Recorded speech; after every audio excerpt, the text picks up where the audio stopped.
ونتوكل عليه ونعوذ بالله من شرور أنفسنا ومن سيئات أعمالنا من يهده الله فهو المهتدي فلا مضل له الله أكبر الله أكبر لا إله إلا الله والله أكبر الله أكبر ولله الحمد أشهد أن لا إله إلا الله وحده لا شريك له ونشهد أن سيدنا وحبيبنا ومولانا محمدا عبده ورسوله أما بعد فإن خير الحديث كتاب الله وخير الهدي هدي محمد صلى الله عليه وسلم وشر الأمور محدثاتها وكل محدثات بدعة وكل بدعة ضلالة وكل ضلالة في النار الله أكبر الله أكبر لا إله إلا الله والله أكبر الله أكبر ولله الحمد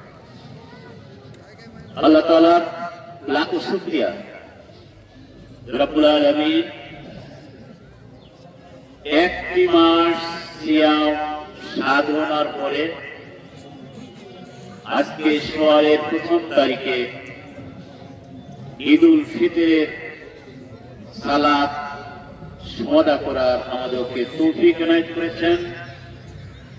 রব্বুল আলামিনের শাহী দরবারে অন্তরের অন্তঃস্থল থেকে শুকরিয়া জানাই আলহামদুলিল্লাহ রাব্বিল আলামিন।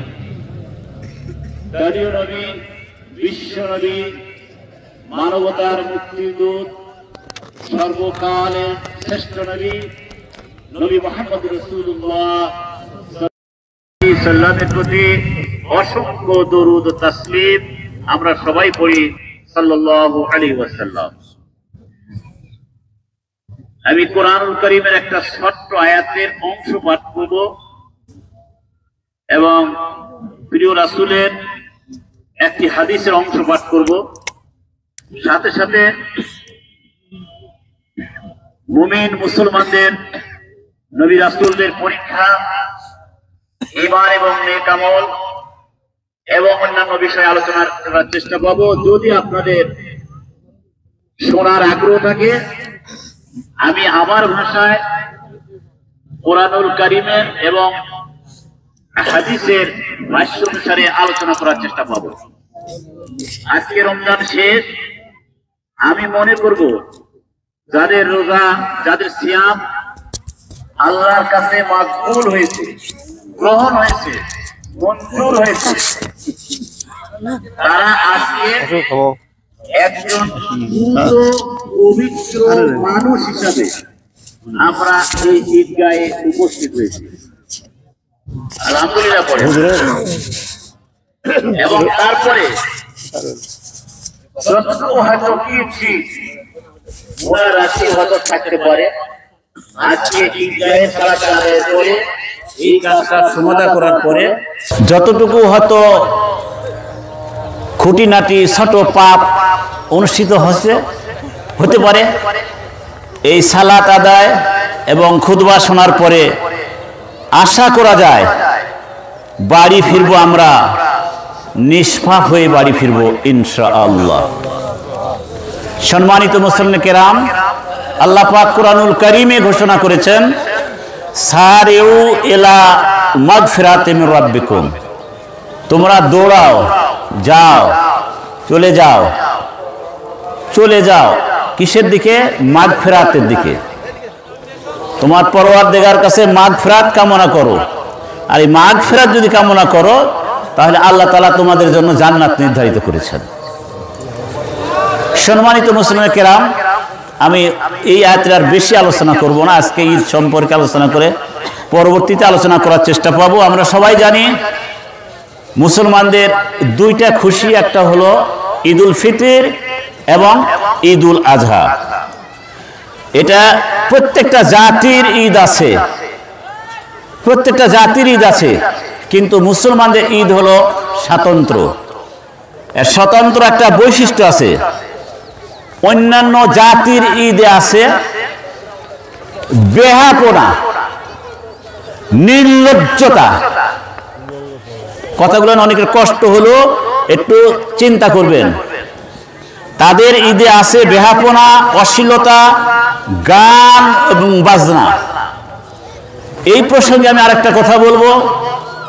ঈদের খুশি করতে যায় আমরা এই আজকের পরে স্থানে স্থানে তাম্বু টাঙ্গিয়ে সারা রাত নৃত্য গজ নৃত্য যদি করি, গান বাজনা করি, এই সারাটি মাস সিয়াম সাধনার পরে যে আমলটুকু আপনার আমার লেখা হয়েছে, আল্লাহ রাব্বুল আলামিন ওই আমলটুকু ওই বদ আমলের কারণে সব মুছে দিবেন। আর যে পিতামাতা ওই ছেলের ঈদ খুশির মনে করে ওই ছেলেদেরকে সহযোগিতা করবেন, আমি আল্লাহ কসম করে বলতেছি, ওই পিতামাতা যারা ওই ছেলেদেরকে ওই কাজে সহায়তা করবেন তাদেরও আমল আল্লাহ তাআলা বরবাদ করে দিবেন। একটু সতর্ক হবেন যে আমার ছেলে রাত্রে যাইয়া তাবু টাঙিয়ে গান বাজনা নৃত্য করতেছে, আর আপনি কোথায় টুপি মাথায় দিয়ে জুব্বা পরে মসজিদে এসে সুবহানাল্লাহ সুবহানাল্লাহ বলতেছেন। এই সুবহানাল্লাহকে আল্লাহ ছুঁড়ে দিয়ে আপনাকে দুজকে স্থান দিবেন, এতে কোনো সন্দেহের অবকাশ নাই। খালি রোজা পালন করলাম, সিয়াম পালন করলাম, ঈদের উৎসব পালন করলাম, জামা কাপড় পরিধান করলাম, খাওয়া দাওয়া করলাম, এর মানে ঈদ নয়। আপনার মাঝে যদি এই সিয়ামে তাকওয়ার গুণাবলী সৃষ্টি না হয়, তো এই রোজাটা সিয়ামটা আপনার জন্য বাতিল। আল্লাহর নবী অভিশপ্ত করেছেন এই সিয়ামের জন্য।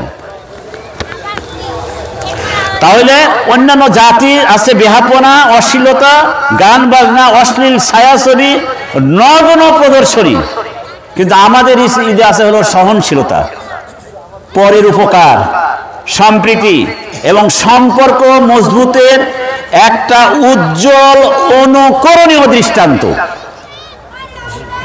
আরেকটা খুশি, এটা হলো একটা খুশি। দ্বিতীয় খুশিটা হলো কি, আল্লাহ বলছেন ওয়ালে তুকাব্বিরুল্লাহ আলা মা হাদাকুম, তোমরা আল্লাহর মহত্ব প্রকাশ করো যিনি তোমাদেরকে হেদায়েত প্রদান করেছেন। আরেকটা খুশি আল্লাহ তাআলার তাকবীরের মাধ্যমে। অনেকে আমরা বাড়ির থেকে আসার পথে এবং এই ঈদগাহে এসে মুখটা একটু লেফটে রেখে দিই, এই তাকবীরটা পাঠ করবে কারা? ওই যারা একটু বোকা দাঁড়িয়ে তারাই পাঠ করবে। আমরা নিজে অসম্মান বোধ করি যে কিসের তাকবীর পাঠ করা লাগবে। তো খুশি হলো, দ্বিতীয় খুশি হলো আল্লাহর তাকবীরের মাধ্যমে তোমরা সিয়াম এবং ঈদকে পূর্ণ করো। ওয়া তুকাব্বিরুল্লাহ আলা মা হাদাকুম। মুসলমানদের ঈদ আর কিচ্ছু নয়। হিন্দু জাতিরা, আমাদের পার্শ্ববর্তী হিন্দু জাতিরা, তাদেরকে ধিক্কার করি না, কিন্তু তারা অনেক লক্ষ লক্ষ টাকা খরচ করে প্রতিমাগুলি তৈরি করে তাদের ধর্ম অনুসারে ওটাকে বিসর্জন দেয় পানিতে। আর মুসলমান, তাদের বৈশিষ্ট্যটা কি? অনেক পার্থক্য। তারা তাকবীর পাঠ করে কিসের জন্য? আল্লাহর ইবাদতের জন্য। ঈদে আসে তারা আল্লাহর ইবাদতের জন্য, সালাত আদায় করে, সব কিছুতেই তারা নরকাতে পরিহার করে। মুসলমানদের শক্তির উৎসই হলো ঈমান এবং তাকওয়া। যার ঈমান নাই, আর ঈমানটা তৈরি হবে কিসের দ্বারা? সালাতের মাধ্যমে। অনেকে মনে করেন আমি নামাজ না পড়তে পারি কিন্তু আমার ঈমানটা তরুতাজা আছে। একেবারে সবচেয়ে ঘৃণ্য কথা। ঈমান তৈরি হবে, নূর তৈরি হবে কিসের মাধ্যমে? সালাতের মাধ্যমে। যে সালাত পড়ে না তার মধ্যে কোনো প্রকারের নূর নাই, তারপর কোনো প্রকার ঈমানও নাই। এই কথাটা পরিহার করবেন। আল্লাহর বড় রহমত, বিশেষ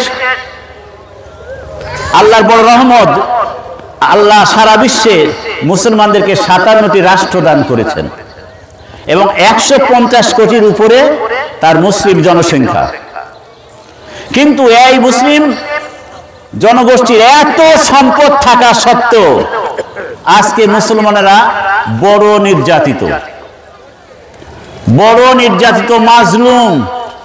সারা বিশ্বের যেখানেই তাকাইবেন সেখানেই মুসলমানরা নির্যাতিত। দেখেন, একসময় বসনিয়া হার্জেগোভিনায় 60,000 মুসলিম মহিলাকে ধর্ষণ করেছিল। 60,000 মুসলিমকে ধর্ষণ করেছিল। উইঘরের মুসলমানদেরকে বন্দি শিবিরে বাস করতে হচ্ছে। রোহিঙ্গা মুসলমানরা বাংলাদেশে বাস করতেছে। ভারতের কাশ্মীরে মুসলমানের অবস্থা তথৈবতই। আর ফিলিস্তিনের কথা বাদ দিলাম, সব জায়গাতে নির্যাতন মুসলমানদের উপরে। আর সারা বিশ্বের মুসলিম মিডিয়া বলেন, খ্রিস্টান মিডিয়া বলেন, ইহুদি মিডিয়া বলেন, একেবারে নির্বাক তারা মুখে কলু পাঠিয়ে দিয়েছে যে মুসলমানদের অত্যাচার করলে সেটা অত্যাচার নয়। কিন্তু একটা যদি পটকা ফুটে অমুসলিম রাষ্ট্রে ফোড়াও করে প্রচার করে মুসলমানদের নির্যাতনের স্টিম রোলার চালানো হয়, এটাই হলো অমুসলিমদের বৈশিষ্ট্য নীতি। তাই আমাদের ঈমান এবং তাকওয়ার সবচেয়ে বড় ঘাটতি। আর মুসলিম মিল্লাতের জন্য দুইটা কলঙ্ক, একটা হলো মাদক দ্রব্যের প্রতি আসক্ত। বিজাতিরা কি করে মুসলিম মিল্লাতকে ধ্বংস করে দিবে, এই জন্য তারা মুসলিম দেশে দেশে যুবককে বিভ্রান্ত করার জন্য মাদক পাচার করে। যত মাদক খাবে তত তোমাদেরকে পুরস্কৃত করা হবে। একটা জাতিকে ধ্বংস করার জন্য এটাই সবচেয়ে বড় অস্ত্র ইহুদি খ্রিস্টানদের। অপরটি হলো দুর্নীতি। আমাদের দেশ সহ অধিকাংশ মুসলিম দেশে এই দুইটা জিনিসটা বেশি কার্যকরী হলো দুর্নীতি। আমাদের দেশে এই দুদক দিয়েও দুর্নীতিকে দমন করা সম্ভব নয়, কারণ যদি তাকওয়া থাকতো তাহলে দুর্নীতি দূর হতো। এটা যদি দমন করতে হয় তাহলে একটা পথ আছে, আমার দৃষ্টিতে সবাই একমত নাও হতে পারেন। আমাদের দেশে অসংখ্য শিক্ষা প্রতিষ্ঠান আছে, মাদ্রাসা বলেন, স্কুল কলেজ বলেন, প্রাইমারি বলেন, উচ্চ শিক্ষা ভার্সিটি বলেন। এই প্রতিষ্ঠানগুলিতে যদি এই শিক্ষা ব্যবস্থা, যে ইসলামী শিক্ষা, প্রতিটা মুসলমানকে ইসলামী শিক্ষা সর্বপ্রথম অর্জন করতে হবে। এই সিলেবাস যদি থাকতো এবং কোরআন পাঠ থাকতো তাদের সিলেবাসে এবং গবেষণা থাকতো, এটা যদি বাধ্যতামূলক করা হইতো তাহলে তাদের মাঝে ঈমান এবং তাকওয়ার বহিঃপ্রকাশ ঘটতো। ঈমান এবং নৈতিকতা, তাকওয়া না থাকার কারণে আমাদের ভবিষ্যৎ বংশধররা, ভবিষ্যৎ প্রজন্মরা মাদক এবং দুর্নীতিতে অভ্যস্ত হয়ে পড়ছে। আল্লাহ আমাদেরকে হেফাজত করুন, সবাই বলুন আল্লাহুম্মা আমিন। 2 নাম্বার, আজকে আমরা এখানে এসেছি সিয়াম সাধনার পরে আজকে এখানে এসেছি। হাদিসে এসেছে, সহিহ হাদিস, নবী করিম সাল্লাল্লাহু আলাইহি সাল্লাম বলেছেন, ইজা কানা লাইলাতুল কদর ইয়ানি ঈদুল ফিত্র বাহা বিহাল মালাইকাতা। খুবই ইম্পর্টেন্ট হাদিস এবং মুসলমানদের জন্য একটা তোহফা। আল্লাহ রাসূল বলেছেন, যখন লাইলাতুল কদর অর্থাৎ ঈদুল ফিতর আসে, আল্লাহ রাব্বুল আলামিন যখন বান্দারা ঈদুল ফিতরের সালাতে আসে, তখন এই বান্দাদেরকে নিয়ে আল্লাহ রাব্বুল আলামিন ফেরেশতাদের কাছে গর্ব করেন। কাদের জন্য? যারা সিয়াম সাধনায় রত ছিল তাদের জন্য গর্ব করেন। কি বলেন? তিনি বলেন, হে ফেরেশতা মণ্ডলী, যদি কোনো শ্রমিক, যদি কোনো লেবার মনিবের কাজকর্ম করে, তাহলে তাকে কি তার পারিশ্রম দেওয়া উচিত নয়? ফেরেশতারা বলেন, আল্লাহ, অবশ্যই তাদের পারিশ্রম দেওয়া উচিত। আল্লাহ নবী মুহাম্মদ রাসূলুল্লাহ সাল্লাল্লাহু আলাইহি সাল্লাম বলেছেন, আল্লাহ সাহাবীদের, আল্লাহ ফেরেশতাদের এই কথা শোনার পরে আল্লাহ নিজে বলছেন, আমার ইজ্জতের কসম, আমার বান্দা আমাকে না দেখে সিয়াম সাধনার পরে এই ঈদগাহে উপস্থিত হয়েছে, তোমরা সাক্ষী থাকো। এর বিনিময়ে তাদের সকল গুনাহকে আমি মাফ করে দিলাম। তাহলে আজকে আমাদের গুনাহ অবশ্যই, যদি আমরা খালেস নিয়তে সিয়াম পালন করি আর ঈদের নামাজ আদায় করি, গুনাহ অবশ্যই মাফ হবে ইনশাআল্লাহ। আল্লাহ বলছেন, কসম করে বলেন, আমার বান্দারা আমার কাছে যা চাবে সব আশাই পূরণ করে দিব, এবং তাদের যত গুনাহ আছে সেগুলি নেকি দিয়ে পূরণ করে দিব। যেমন রমজানের শেষ রাতে আল্লাহ রাব্বুল আলামিন সকল রোজাদারকে মাফ করে দেন। সম্মানিত মুসলমান کرام, আমি এই প্রসঙ্গে এখন নবী রাসূলদের পরীক্ষা সম্পর্কে আলোচনা করব। আমরা কিন্তু তাদেরই অনুসারী, আমরা নবী রাসূলের অনুসারী। দেখি আমরা সেখানে যাচ্ছি কিনা, সেই পথে আমরা আছি কিনা। বনি ইসরায়েলকে অসংখ্য নবী রাসূলদেরকে কতল করা হয়েছিল। ইয়াকতুলুনা নাবিয়িনা বিগাইরি হক, তারা অন্যায়ভাবে নবী রাসূলদেরকে হত্যা করত। আপনারা হয়তো বলবেন, আল্লাহ খাস বান্দাদেরকে পাঠিয়েছেন, তাদেরকে হত্যা করতেছে, আল্লাহ কিছুই বলতেছেন, এটা কেমন কথাবার্তা হলো। এই দুনিয়াটা কিন্তু পরীক্ষাগার। নবী রাসূলের যেমন পরীক্ষা, আমাদেরও কিন্তু সেই পরীক্ষা উত্তীর্ণ হতে হবে। তো বর্ণনা এসেছে, তারা বনি ইসরায়েলরা সকালে 43 জন নবীকে হত্যা করেছিল, আর এই 43 জন নবীকে হত্যার যারা প্রতিবাদ করেছিল সেই 120 জন অনুসারীকে বিকালবেলা হত্যা করা হয়েছিল। খুব চিন্তা করতে দেখবেন, সেই যুগ আর আজকের যুগ, সারা মুসলিম বিশ্বের, আজকে সৌদি আরবের বায়তুল্লাহর ইমামকেও কয়েদখানায় থাকতে হয় সত্য কথা বলার কারণে। আমির হামজাকে উহুদ যুদ্ধে হত্যা করে তার হাত পা কেটে দেওয়া হয়েছিল, বুক চিরানো হয়েছিল, কলিজা চর্বণ করেছিল, মালা গেঁথে লাশের উপর গান গাইছিল। এই চরিত্র আমাদেরও আছে, কিন্তু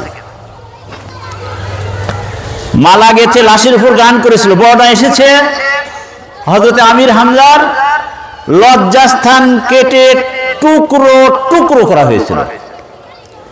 রাসূল সাল্লাল্লাহু আলাইহি সাল্লাম তার চাচার এই দৃশ্য দেখে তিনি ক্রন্দন করতেছিলেন। তাকে বলা হয় সাইয়্যিদুশ শুহাদা, শহীদদের সর্দার তিনি। আজও যারা আমরা উহুদের প্রান্তরে গেছি, সেইখানে গিয়ে স্মরণ করি, তার স্মৃতিগুলি আমরা দেখে আসি। শুধু সেখানে খেজুর কেনার জন্য নয়, কিভাবে তারা শাহাদত বরণ করেছেন ইসলামকে দুনিয়ার বুকে প্রতিষ্ঠা করার জন্য। আমির হামজার লাশ তার ফুফি দেখতে চেয়েছিলেন, কিন্তু বলা হয়েছিল যে না, তার লাশ দেখানো যাবে না। তার সর্বাঙ্গ শরীর কর্তন করে টুকরো টুকরো করা হয়েছে, শুধু কাপড় দিয়ে জড়িয়ে আধা কাপড়ে তাকে দাফন করা হয়েছে। ইসলাম হলো সেই পথ, কণ্ঠকাঠিন্য পথ, ফুল বিছানো পথ নয়। আল্লাহ, এটা কথা নয়, বাক্য একটা আছে, ইন্নাল ইমতিহানা ইয়াকরুমুর রাজুলু আও ইউহান। পরীক্ষা মানুষকে সম্মান করে, পরিষ্কার মানুষকে অপদস্থ করে। পরীক্ষা নেবে, সন্দেহ নাই। আমাদের এমন বহু পীর বুজুর্গ আছে, তাদের কাছে সবাই সব দলের লোকেরা দোয়া চেতে যায়, বহু হাদিয়া দেয়। হাদিয়া খেতে খেতে তাদের পেটটা তো মোটা হয়েছে, এইখানে হয়ে গেছে।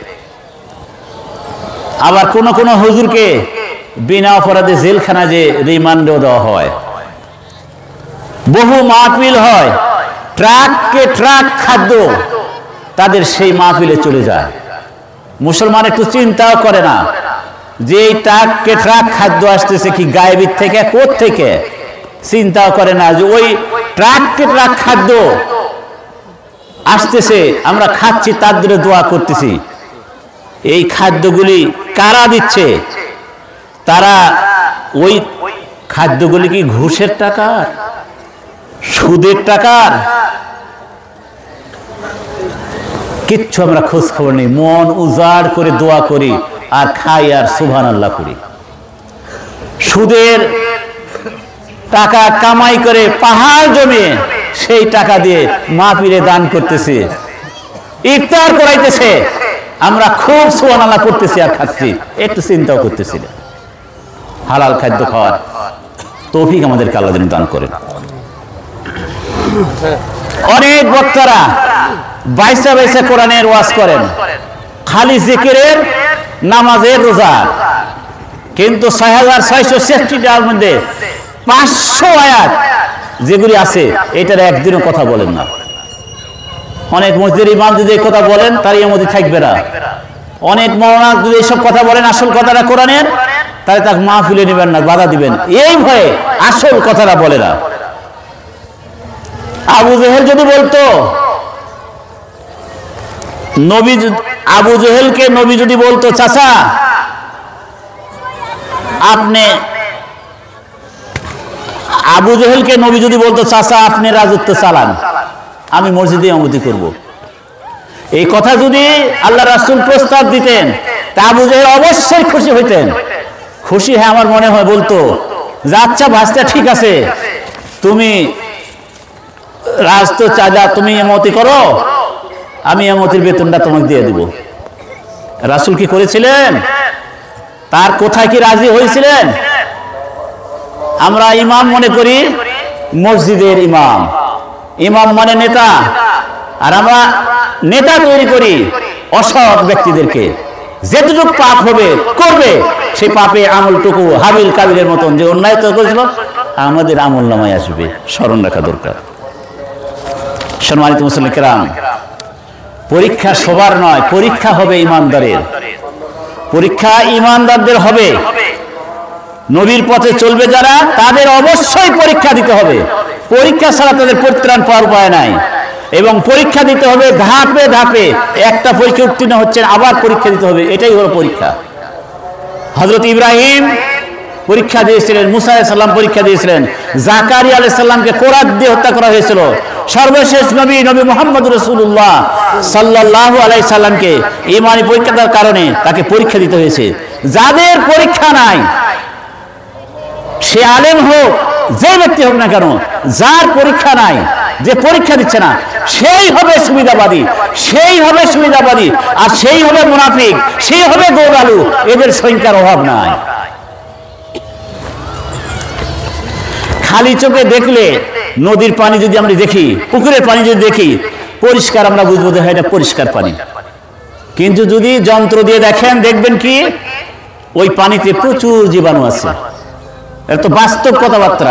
ঝকঝকে পানি, নদীর পানি, পুকুরের পানি, এটা দেখলে বুঝবেন যে পরিষ্কার, কিন্তু ভিতরে যন্ত্রে দেখলেন যে এত বীজাণু আছে, দেখলে আপনি খাবেন না। তা আমাদের দেহে এইরূপ জীবাণু বাসা বেঁধেছে, উপরে আলখেল্লা করেছি, কিন্তু ভিতরে এই জীবাণুগুলি বাধা বেঁধেছে। সেগুলি সৎকর্ম বা নেক আমল দ্বারা ওইগুলি পরিষ্কার করা সম্ভব।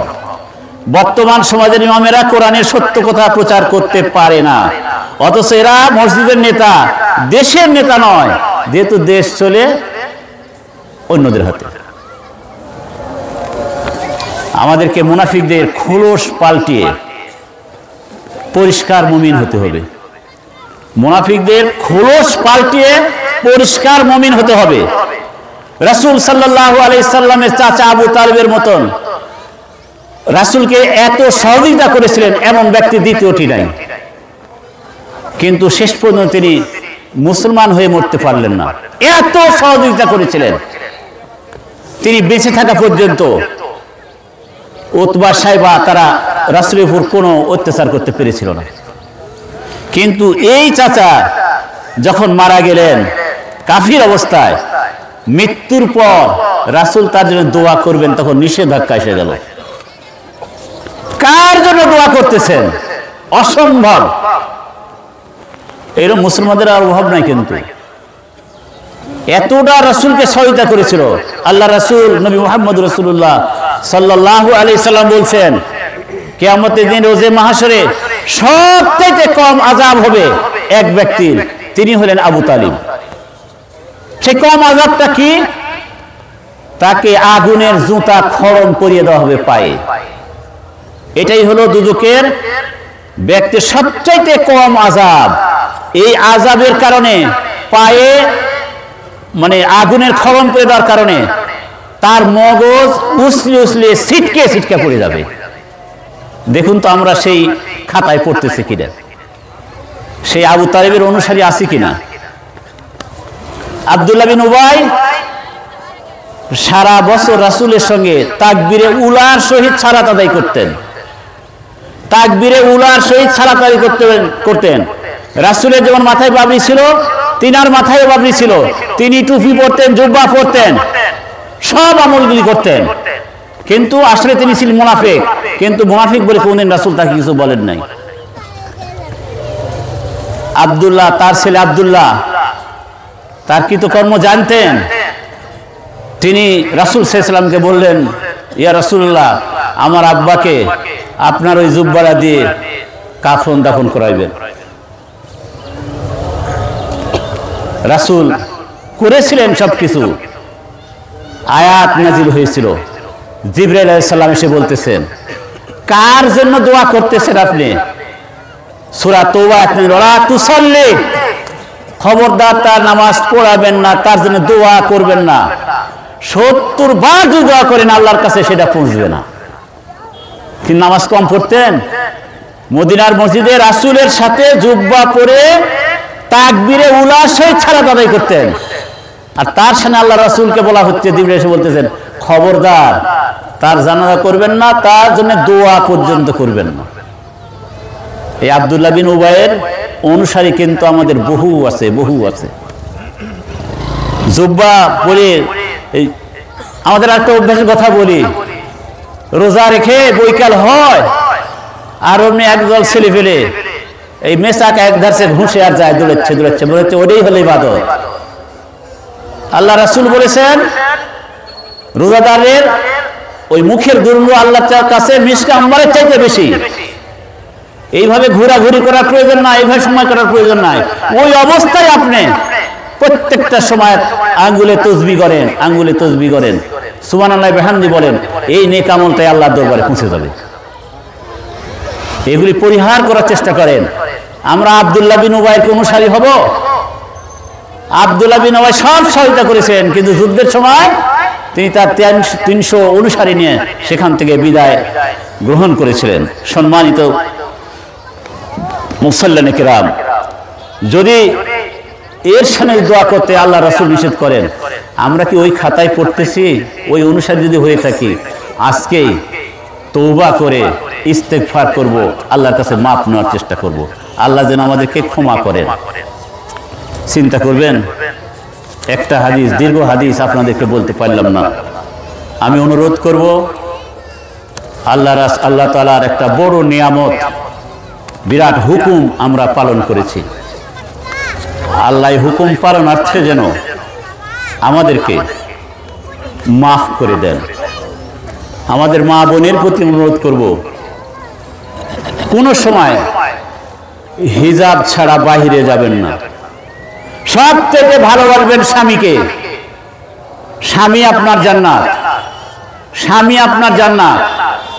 স্বামী যদি একটা কাপড় এনে দেয় বাজার থেকে, ওইটা চয়েস করা আপনার জন্য জরুরি। আর আজকাল স্বামীরা তো 2-3টা জামা নিয়ে আসে। আপনার দোকানে যাইয়া যাইয়া দোকানদারে খালাম্মা চাচি আম্মা হওয়ার কি প্রয়োজন আছে? আপনার সবচাইতে মহব্বতের জিনিস স্বামী। স্বামীকে অবজ্ঞা করে, স্বামী একটা দাঁড়িয়ে আছে নিধিরাম সর্দার, আর স্ত্রী যায় দোকানদারি করতেছে, এটা কি অবস্থা? আমি মা বোনদেরকে সাবধান করব, অনুরোধ করব, আপনার দেহকে যতটুকু ভালো করে, যত ভালো করে দেখানো দরকার, আপনার স্ত্রীকে দেখান, আপনার স্বামীকে দেখান। এই দেখানোর কারণে আপনি জান্নাতবাসী হবেন। আপনার যত গহনা আছে, যত ভালো কাপড় আছে, এইগুলি পরে বাড়িতে পরেন, আপনার স্বামীকে দেখান। যদি আপনার নিয়ত থাকে যে আমি বাইরে যাবো, ভালো কাপড় মানুষ যদি না দেখে, তাহলে কি বলবে? এই নিয়তে যদি যান, আপনার সব আমলগুলি বরবাদ হবে।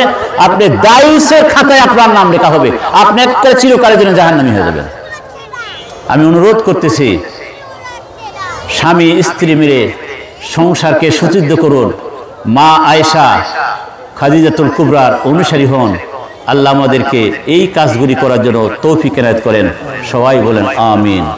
আমি আপনাদের সবার সুস্বাস্থ্য কামনা করে, আল্লাহ আমাদের নেক হায়াত যেন দান করেন, এটা কামনা করে, আমাদের দেশ সোনার দেশ, এই বাংলাদেশের স্থায়িত্ব কামনা করে, যারা বাংলাদেশের স্বাধীনতা সংগ্রামে তাদের জীবনকে দিয়ে দিয়েছেন, তাদের জান্নাত কামনা করে, সর্বোপরি আমাদের দেশের এবং মুসলমানদের জান মানের উন্নতি এই কথা আল্লাহ যেন তারাক্কি দান করেন, এইগুলি কামনা করে আমি আমার খুতবাকে ইতি করতেছি।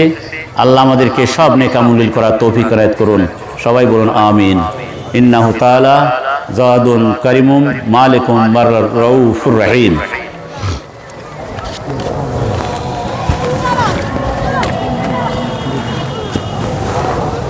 চলে যাচ্ছেন কেন? বসেন বসেন বসেন। মুনাজাত যদি না করেন পরে যাবেন। আমি প্রথমেই বলেছি একটা ধৃষ্টতা এটা। আলহামদুলিল্লাহ আলহামদুলিল্লাহ ওয়া কাফা ওয়া সালামুন আলা ইবাদিহিল্লাযিনা ইসতাফা। নাশহাদু আল্লা ইলাহা ইল্লাল্লাহু ওয়াহদাহু লা শারীকা লাহু ওয়া নাশহাদু আন্না মুহাম্মাদান আবদুহু ওয়া রাসূলুহু। ইন্নাল্লাহা ওয়া মালাইকাতাহু ইউসাল্লুনা আলান নাবী ইয়া আইয়ুহাল্লাযিনা আমানু সাল্লু আলাইহি ওয়া সাল্লিমু তাসলিমা। আল্লাহুম্মা সাল্লি আলা মুহাম্মাদিন ওয়া আলা আলি মুহাম্মাদিন কামা সাল্লাইতা আলা ইব্রাহিমা ওয়া আলা আলি ইব্রাহিমা ইন্নাকা হামিদুম মাজিদ। আল্লাহুম্মা বারিক আলা মুহাম্মাদিন ওয়া আলা আলি মুহাম্মাদিন কামা বারাকতা আলা ইব্রাহিমা ওয়া আলা আলি ইব্রাহিমা ইন্নাকা হামিদুম মাজিদ। اللهم اعز الاسلام والمسلمين اللهم اعز الاسلام والمسلمين اللهم احفظ فلسطين المجاهدين اللهم احفظ مسجد الاقصى اللهم اعز الاسلام والمسلمين اللهم اهلك الكفرة والهنود واليهود والنصارى والمشركين اللهم اشتت شملهم اللهم مزق جماعهم اللهم دمر ديارهم اللهم خرب بنيانهم اللهم انصر من نصر محمد صلى الله عليه وسلم. عباد الله رحمكم الله ان الله يأمركم بالعدل والإحسان وإيتاء ذي القربى وينهى عن الفحشاء والمنكر والبغي يعظكم لعلكم تذكرون ولذكر الله تعالى أعلى وأجل وأتم وأهم وأكبر. الحمد لله رب العالمين الحمد لله رب العالمين والصلاة والسلام على رسول الكريم. اللهم صل على محمد وعلى آل محمد كما صليت على إبراهيم وعلى آل إبراهيم إنك حميد مجيد. اللهم بارك على محمد وعلى آل محمد كما باركت على إبراهيم وعلى آل إبراهيم إنك حميد مجيد. رب العالمين একটি সিয়াম সুন্নাত নামাজ আদায় করলাম। আল্লাহ রব্বুল আলামিন আমাদের সিয়াম এবং নামাজকে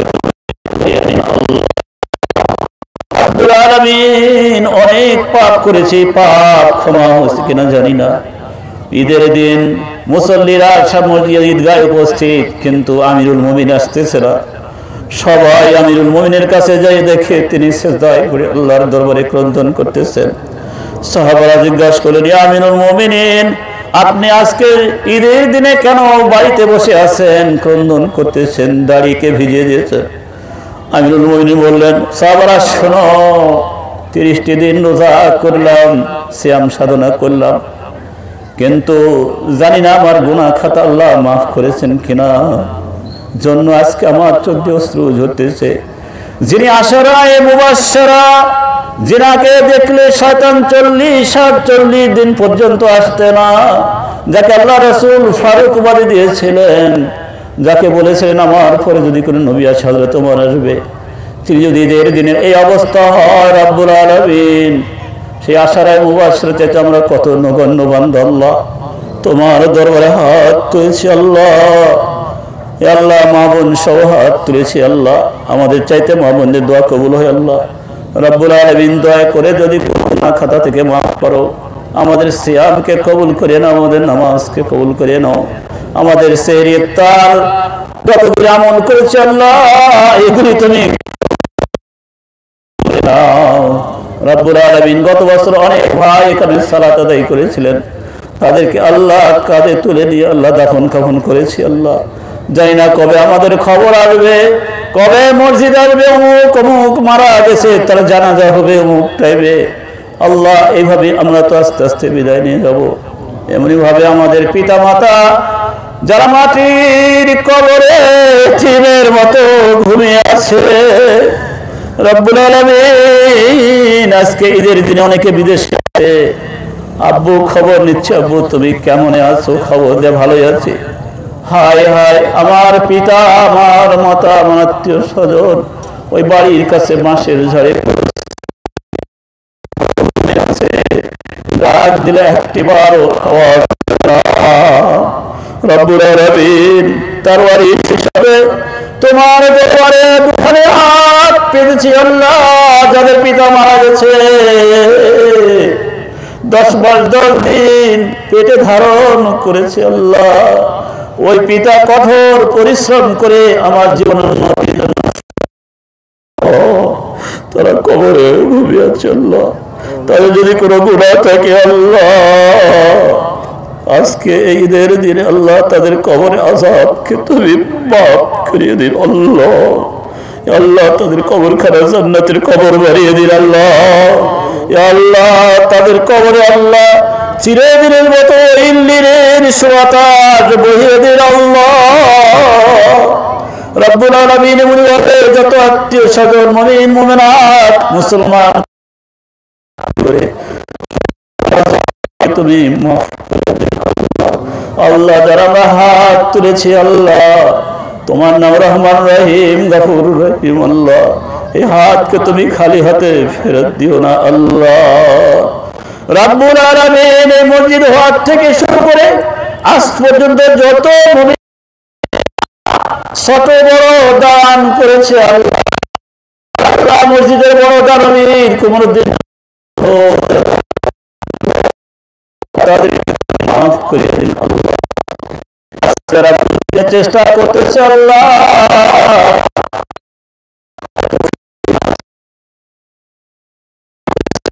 মাফ করে দিন আল্লাহ। ইয়া হাইয়্যু ইয়া কাইয়্যুমু বিরহমাতিকা নাস্তাগীস। اللهم اغفر لنا ولوالدينا ولأستاذنا ولشيوخنا ولأجدادنا ولجداتنا ولإخواننا ولأخواتنا والأمامنا والأماتنا ولجميع المؤمنين والمؤمنات والمسلمين والمسلمات والأحياء من الأموات إنك سميع قريب مجيب الدعوات। এক ভাই তার পিতার জন্য অসুস্থ, আল্লাহ দোয়া চেয়েছে আল্লাহ, তোমার নাম কাফি আল্লাহ। কত বড় দুঃখ তার আল্লাহ, পিতা রব্বুল আলামিন তোমার নাম শাফি, শাফি নামের বরকতে যারা যারা অসুখে আসছে আল্লাহ, দিন কাটাচ্ছে আল্লাহ, আফসোস করতে আসছে আল্লাহ, আল্লাহ ঈদগাহে যেতে পারি নাই আল্লাহ, তাদেরকে সুস্থতা দান করো, হায়াতে তাইয়্যিবা দান করো, সেহাতে কুল্লিয়া দান করো। ربنا تقبل دعانا ربنا تقبل منا انك انت السميع العليم। ইয়া আল্লাহ মা বোনেরা এসেছে আল্লাহ, কত কষ্ট করে সেহরির জন্য কষ্ট করে পাক করেছে আল্লাহ, প্রচন্ড গরমের দিনে ইফতারের জন্য কাজ করেছে আল্লাহ। ইয়া আল্লাহ তোমাদেরকে আজুরা দান করে দেন আল্লাহ। ইয়া আল্লাহ পূর্ণ পারিশ্রমিকের বদলে তুমি তাদের গুনাহ রাশিকে মাফ করে তাদেরকে জান্নাতুল নসিব আল্লাহ। রাব্বিল ইজ্জাতি আম্মা ইয়াসিফুন ওয়া সালামুন আলাল মুরসালিন আলহামদুলিল্লাহি রাব্বিল আলামিন। সম্মানিত মুসলিম কিরাম, দ্বিতীয় জামাতের জন্য আপনারা এক্ষুনি এসে কাতারে দাঁড়িয়ে যান।